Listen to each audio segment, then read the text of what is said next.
So I'm building my own robot from an RC car, but how does it actually work? Well, I'm using ROS 2, that's a robot operating system, and that's a platform for you to build robots. This robot has mainly three parts: a motor driver, a PWM board, and a Raspberry Pi. And I'm using ROS so that all of these parts can talk to each other. The information flows like this.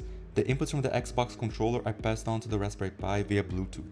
The Raspberry Pi then is gonna convert those values into desired PWM values that are gonna be passed on to the PWM board.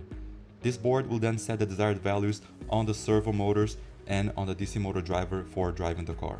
The brains of this whole thing is of course the Raspberry Pi. And if you look at the diagram, it only talks to the Xbox controller and the PWM board. ROS uses the concept of nodes, which are units that really only do one job.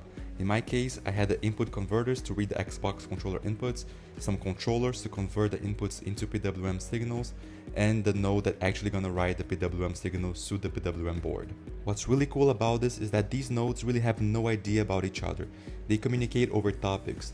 So there are certain topics that they publish messages to, and whoever is interested then subscribes to that topic to receive the certain message. As a quick demo, I have here 4 terminals, each one open with one of the nodes. So as I try to accelerate the car, you see the messages coming. If I start trying to steer the car, then the steering node starts receiving the messages. But that's all that I have for today, so thanks for watching.